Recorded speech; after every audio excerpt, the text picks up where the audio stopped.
안녕하세요. 우리 신앙 이야기의 박PD입니다. 할인입니다. 자, 이제 종말론 마지막 6번째 시간인데요. 네. 이 종말론, 그러니까 그렇다면 이제 오늘날 이 종말론을 과연 어떻게 받아들일 부분이 있는지 아니면 다 버려야 하는지. 그래서 저는 그 25시라는 작품이요. 그러니까 이제 그 25시라는 의미가 뭐냐면 신이 창조한 24시간 안에서는 일어나지 않을 일이 일어났다. 그게 25시잖아요. 그러니까 결국은 25시라는 거는 미래가 존재하지 않는 거란 말이에요. 종말, 자기네들 유대인들이 꿈꿔왔던 종말은 없어. 수용소에서 우리 인생은 다 끝났다라고 하는, 즉 뭐냐면 미래에 대한 어떤 신앙을 완전히 포기하게 되면 나라가 생기는 거예요, 저렇게. 그래서 저는 종말 신앙이라는 것은 종말에 대한 기대를 완전히 버렸을 때 비로소 신과 더불어 살아가는 삶이 시작된다. 종교가 만들어 놓은 미래에 대한 혹은 종말에 대한 환상들을 다 털어내야, 그걸 털어내야 진짜 신을 만날 수 있어요. 담 같은 거거든요, 이게. 신이 없다라고 생각하면 종교를 가져야 될 이유도 없고, 저희가 뭐 이런 토론을 얘기할 이유도 없고, 아무것도 없고, 저희는 신이 있다고 믿는 유신론자들이고, 신의 신비가 있다고 믿는 사람들인데, 이 신비를, 과연 이 신비가 무엇이냐? 그걸 경험하고 싶어, 나도 정말 종교 신비가 뭔지 알고 싶다고 하면 기존에 갖고 있던 신앙을 털어내야 되는데, 그 중에서도 가장 털어야 될 신앙의 핵심이 뭐냐면 바로 이 종말론을 형성하고 있는 종말론, 기독론 이런 것들을 버려야 비로소 신과 관계. 그러니까 그 작품에서 25시라는 시간을 겪고 나니까 결국은 뭐 어떤 이유가 됐든 이스라엘한테는 또한 나라가 하나 생기는 거란 말이에요. 자기네들의 새로운 터전이 생겼잖아요. 아마 그게 없었으면 지금도 이스라엘이라는 나라 자체는 존재하지 않는 거죠.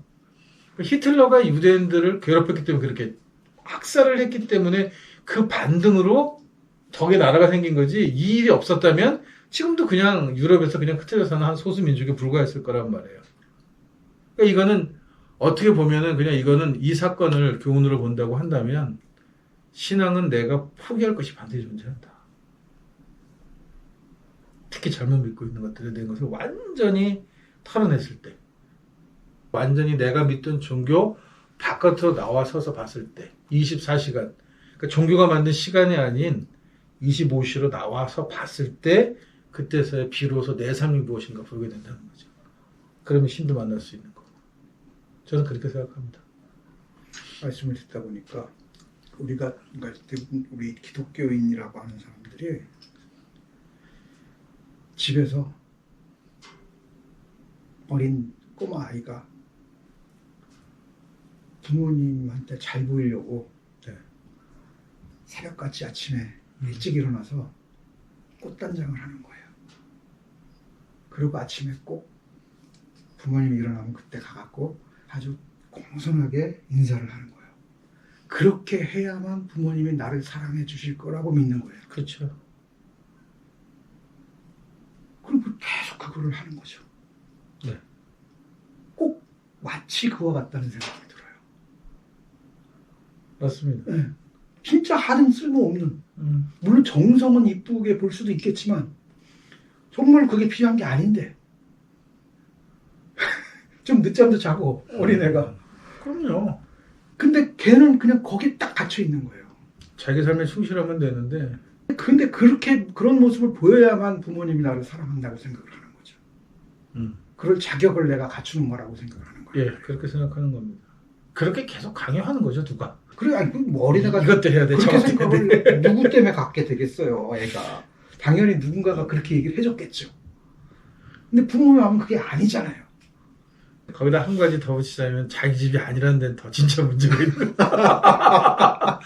한국 사람은 내 집도 아닌데 친구 집에 가서 친구 집 와서 매일 아침에 아침 일찍 일어나서 그게 참 코미디인 거죠. 예, 목욕 제기하고 옆집 친구 아버지 방 앞에 앉아서 내 부모한테 사랑받겠다고 거기 서 있는 것 자체가 이게 정말 코미디 아니에요, 이게?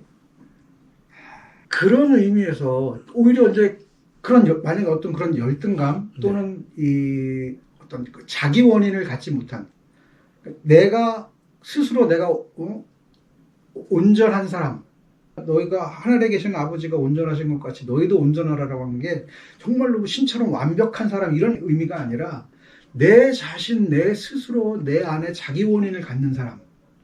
네. 내가 살아가는 나의 것이 누군 다른 사람에게 맡겨져 있는 것도 아니고 신에게도 맡겨져 있는 것이 아니라 내 삶은 내가 온전하게 내 의지로 살아나가려고 하는 사람.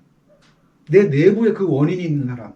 누구한테 잘 보여야지 이게 아니라 그런 사람이 온전한 사람이라고 생각을 하거든요.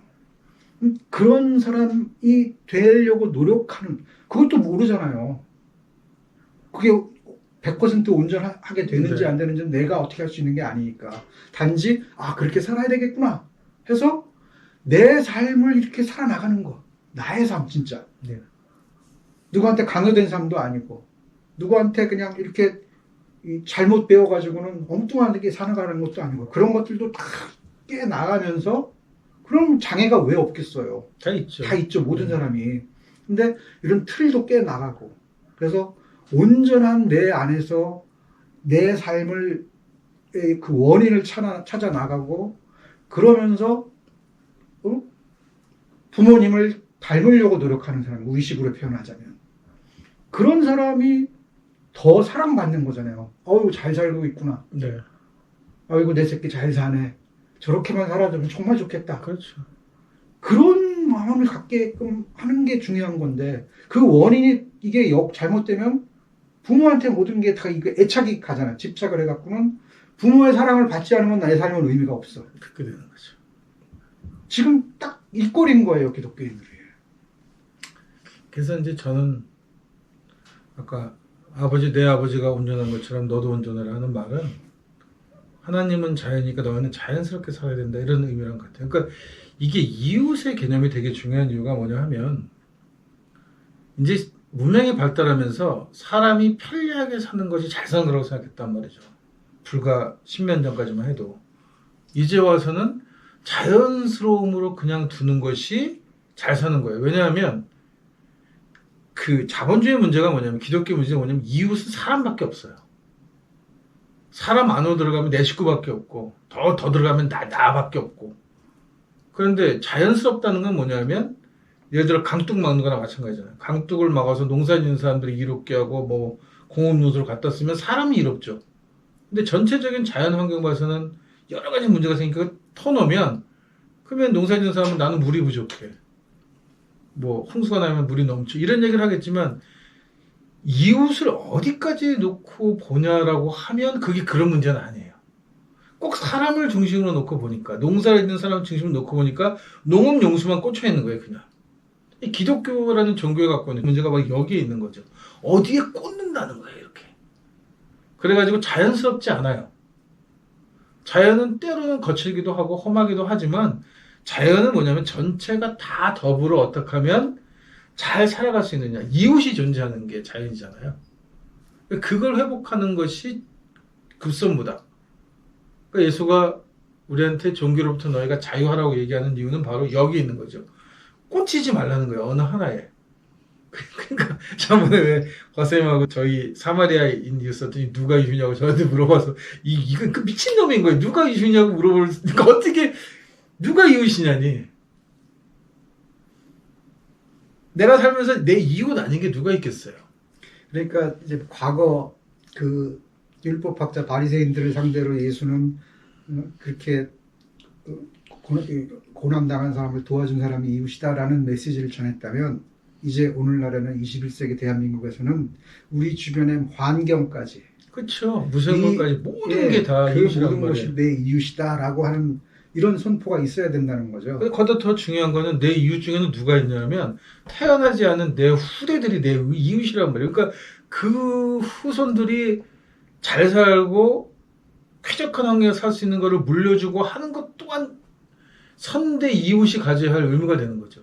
지금 내가 당장 잘 먹고 잘 사는 것만 중요한 게 아니란 말이에요. 근데 기독교는 딱 여기에다가 초점을 내 종교, 나, 구원 이렇게 해서 꽉 꽂아가지고 그냥 눈을 꽉 거기다 박아놨으니까 그리고는 어렵지. 아까 말대로 종말이면 다 해결돼. 이렇게. 그러니까요. 그러니까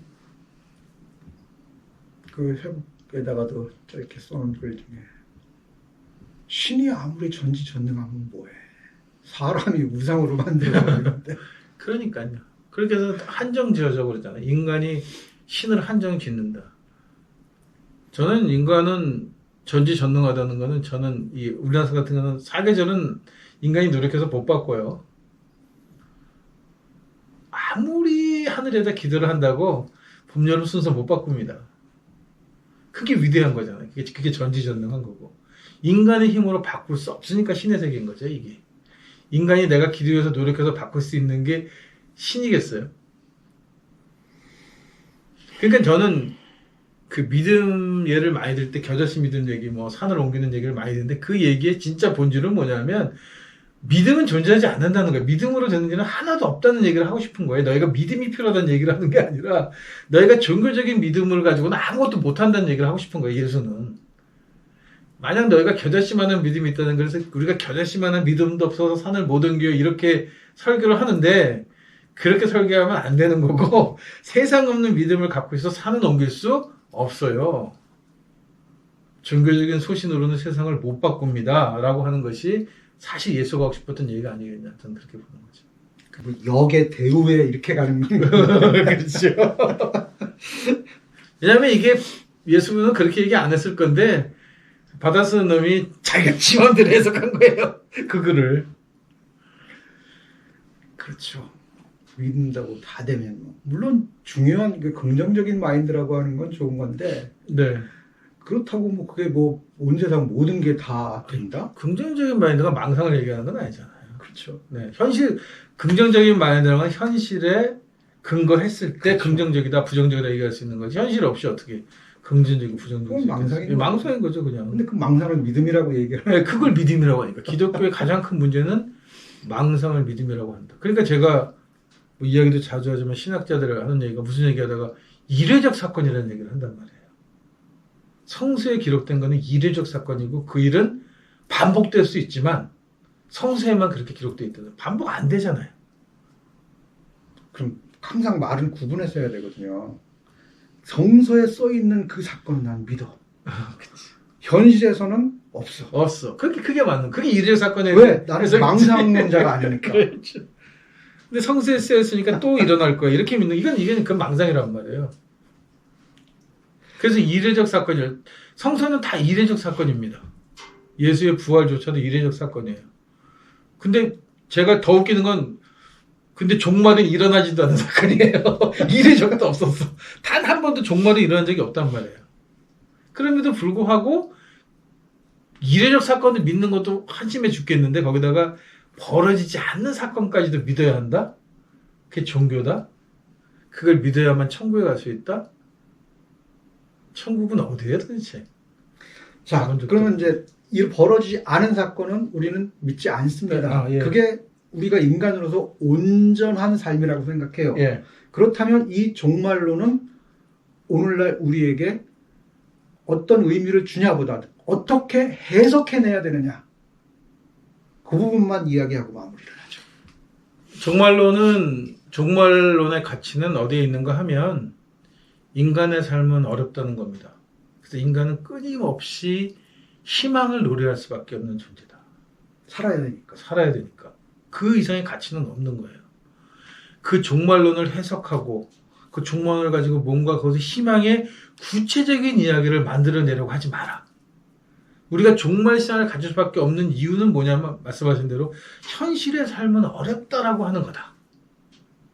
아무리 시대가 바뀌고 좋아진 시대가 되고 아무리 부자가 되고 내 세상 모든 것을 다 가진 것 같을 때도 종말은 존재한다. 왜냐하면 인간은 욕망을 채워지지 않는 존재이기 때문에 결국은 다 종말에 부딪히는 거예요. 앞에서. 그럴 때 내 문제를 해결하기 위해서 종말에 눈을 돌리지 말고 현재를 바라봐라. 이렇게 얘기하고 싶은 거죠. 언젠가 제가 이 회복에 올린 포스팅에 어느 학교 급훈이 있었어요. 그 급훈 내용이 뭐냐면 뭔가 일이 잘 이루어지지 않을 땐 역시 내가 기었기 때문이고 맞아, 그거 본 것 같아요. 정말 재밌는 문구예요, 그거. 네. 그것도 하나의 희망이거든요. 희망이죠. 그러니까 뭔가 이 시선을 돌리는 거잖아요. 네네. 그 원인이라고 하는 거를 내 삶이 당연히 고통스러운 건데 그 안에서 하나의 위트, 유머 이걸로 이렇게 그걸 하나 딱 웃고 넘어갈 수 있게 힘을 주는 거예요. 그래야 살 수 있잖아요. 네. 뭐 요새는 보니까 뭐 SNS 온통 여자들 이 몸매 좋은 애들은 다 벗고 나오는데 그 형편이 안 되는 여자들 같은 경우에는 뭔가 이렇게 다른 이유가 하나 있어야 될 거야. 자기가 살아가는 이유가. 뭔가 자기한테 웃음을 줄 수 있는 게 있어야죠. 현실은 그렇지 않으니까. 그거를 왜곡해서 보이는 프로그램을 깔아놓고 이 종교는 그런 거냐. 왜곡하는 프로그램을 깔아놓고 나는 이렇게 됐어. 안 돼요. 그렇게. 그런 망상을 심지 말자는 거죠. 외모가 중요하지 않다고 가르쳐야지. 노력하면 저런 여자가 될 수 있다고 가르치는 거는 이거는 희망 고문이기도 하고 이거는 사기예요. 그렇죠. 네. 그러니까 안 예쁘면 난 귀여우니까 이렇게 생각하는 게 하나의 방법일 수 있다. 네. 사람마다 다 다른 다른 방법이 달란트를 있어요. 갖고 태어나니까. 그렇죠. 그렇게 네, 생각을 그러니까 하고 살아야죠. 이게 우리의 이 종말론을 어떻게 바라볼 것인가 하는 것에 대한 결론이었습니다. 여기서 마칩니다.